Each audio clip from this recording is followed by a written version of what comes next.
We're now getting reports that the police has stormed into the Polytechnic University in Hong Kong after a standoff. What do we know? Yes. Well, we know that the police have started their pre-dawn dispersal operation to clear out the remaining protesters who have set fire to barricades at the opening or at the entrance to the Polytechnic University, which is just at the tip of Tsim Sha Tsui, at the tip of Kowloon, just across the Central Harbor Tunnel from Hong Kong Island, not too far away from here. And that operation has started. We do not, and we'll, of course, keep you updated as that progresses. However, police have said that they will use water cannon, and they have used water cannon. We have seen the protesters use petrol bombs, not only against the police over the weekend, but also against citizens who came out to clear much of the debris and the bricks that they had placed on the main highway leading into the tunnel around Polytechnic University. We also heard late last week the number 2 person in the government, Matthew Chung, he's the chief secretary, saying and vowing that the government will use more decisive measures. We also got a Facebook Live statement from the police early this morning saying that they will not rule out the use of live ammunition, live rounds, if the resistance to this dispersal operation at Polytechnic University is met with increased violence. So we're at a very tense standoff right now. It could go any direction, obviously. And Steve, of course, we continue to see the protests spread around Hong Kong, and we have seen this rare move by China's People's Liberation Army coming out and helping in the cleanup. Is Beijing trying to send a message here? Yeah, I mean, it's been highly criticized, but also welcomed by this highly polarized society here in Hong Kong.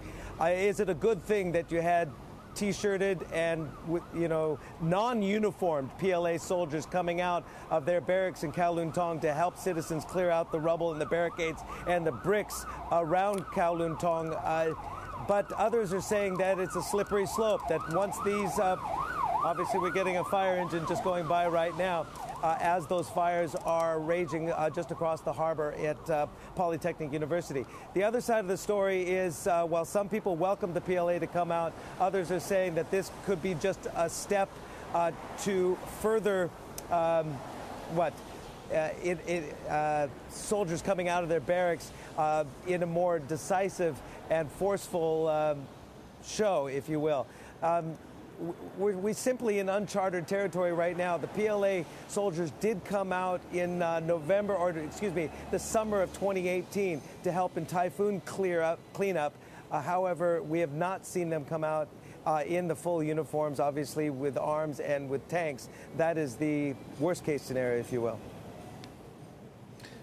Steve, in the meantime, the economic impact of all of this seems to be deepening. Hong Kong's jobless numbers, which have been a bastion of strength, really, don't look like they're going to be too good next time around.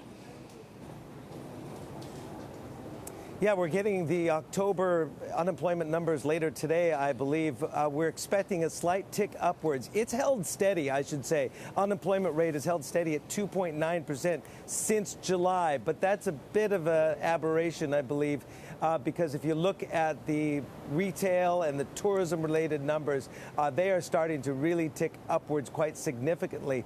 The estimate is for 3%, so just from 2.9 to 3% in this October reading, but we also have economists saying in the hospitality and tourism-related industries, it could go as high as 4% by the early part of 2020.